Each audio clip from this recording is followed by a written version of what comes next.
The unveiling of a 9-foot, 2,400-pound bronze sculpture, Harriet Tubman, Journey to Freedom, by internationally recognized artist Wesley Wofford. The statue depicts Tubman confidently leading a slave girl on the Underground Railroad to freedom. I think is very exciting for me. Before we unveil the sculpture, let me just talk a little bit about the exhibit being here. The inspiration for the exhibit is Harriet Tubman and her relationship and military achievements with Mitchellville.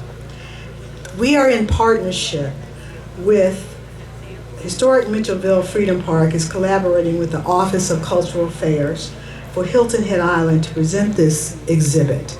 And as I said before, we're sharing programming responsibilities for it.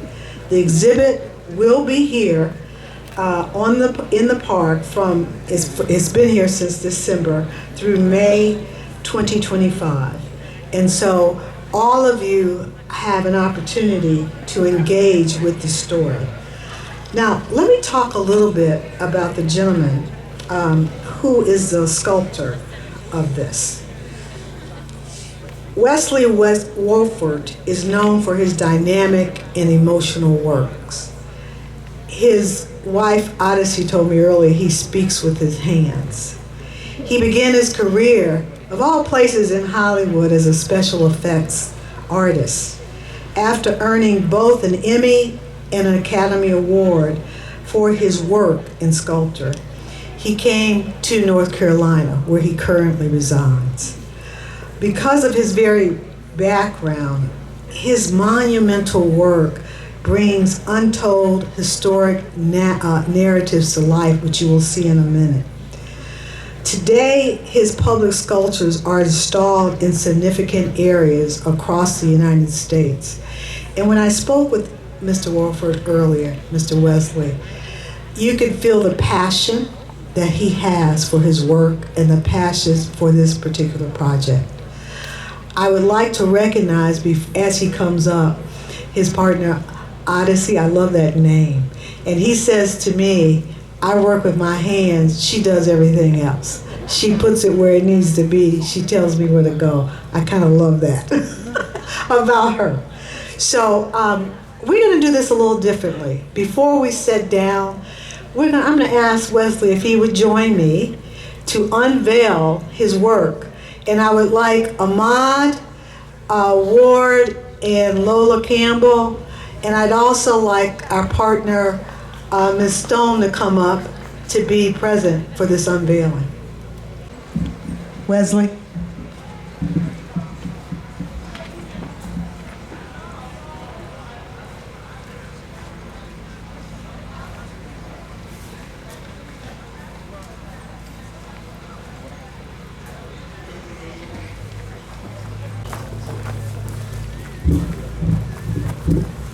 In his style, he whispered to me, I want to take these chains down from around the sculpture.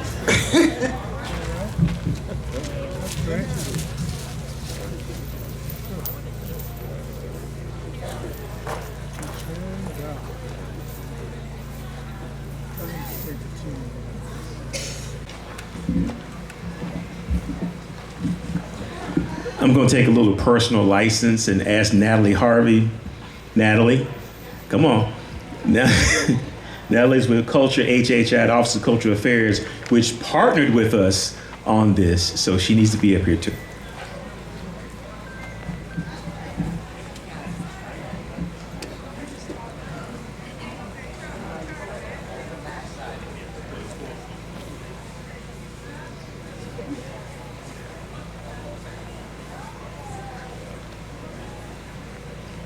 I'll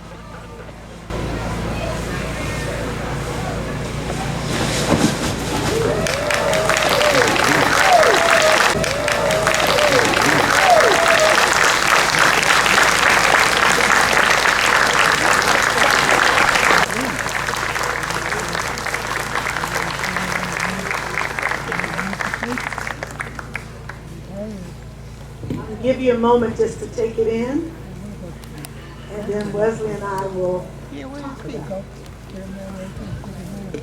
Right. He needs to be over there. Stand in front of my camera there.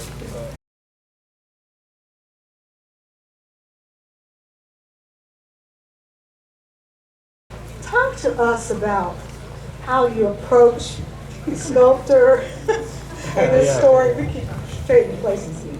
Tell us about how you approach this. I know you do. You work with your. So how do you start something like this? First off, I just want to say Happy Freedom Day. I cannot think of a better place to be today. Happy Freedom Day. Happy Black History Month. You know, I'm a huge believer that Black history is American history, and I'm glad that it has a focus this month. But it needs to be every day, all year long. Like, come on. Yes. But Happy Black History Month. Happy Freedom Day. I love that. Thank you. We're honored to be here and thank all the organizers that brought the exhibition here. What a fitting place for the sculpture to be. And even like listening to Dr. Fields Black and her work and like the stories that continue to be uncovered. Like it's just, I mean, for me coming on site today, which is the first time I've been here, like it's chilling, it's haunting to think about the history that we're walking on, that we're standing on, that we're an active part of rediscovering. So anyway, just before we got into anything else, I just wanted to share some kind of honest thoughts about arrival. So what was the question? Sorry, I'm not like a doctor or anything, so it's real informal, like artist brained, you know, like squirrel.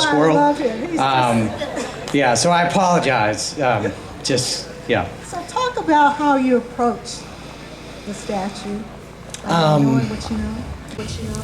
Yeah, so this piece was, we were contacted in 2017 by a client just about a commission. It was, and it was my first historic commission of a historical figure.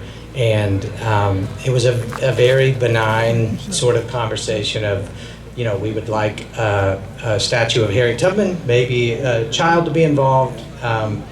We want it to emanate freedom. We want the message of freedom to resonate, and that was really my notes.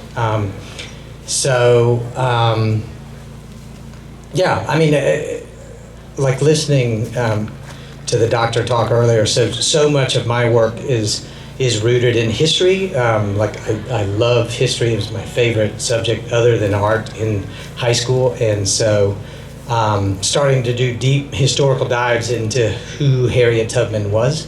I kind of enter these projects as a blank slate. Like I don't want to bring anything to the table because I'm not talking about myself or my own story, and so it's like I'm a vessel and I want it to be filled with the subject, and so a lot of research going into just, you know, historically it's interesting. I have a friend from Charleston who grew up in Charleston. He talked about he saw the statue and he didn't even know who Harriet Tubman was. He's like, I'm amazed that I grew up in Charleston so close to Beaufort, like where she like made such an impact in the world, and even our local history didn't teach it. I mean, he's like in his 50s, but I think there's a huge disparity there, obviously.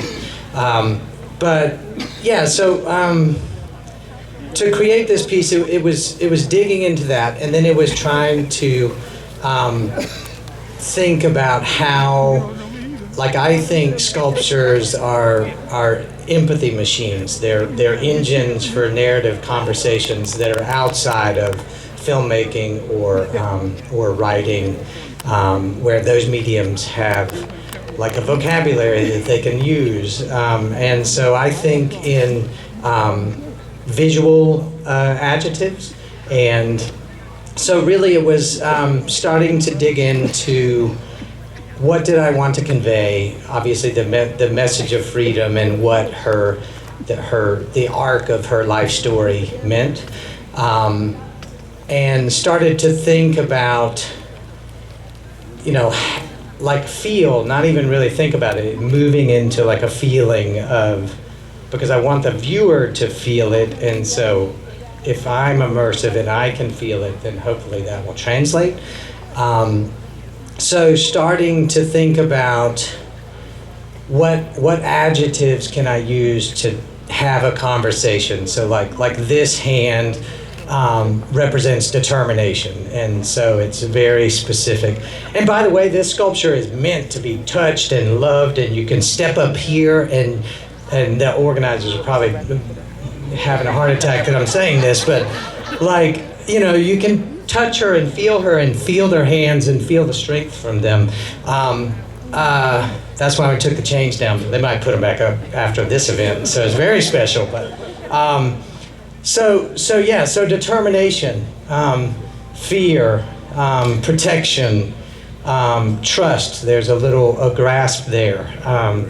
Thinking about how she felt, like looking around that unknown corner of freedom and the mindset of a child and how that might have felt. And Harriet's just raw determination to persevere. You see it in her eyes. Her eyes are just like looking onward, Yeah, that fierce cut of, we are going to get there, fear not, child. And so her hand almost feels like she's pulling her forward and yet kind of pulling, holding her back in a protective.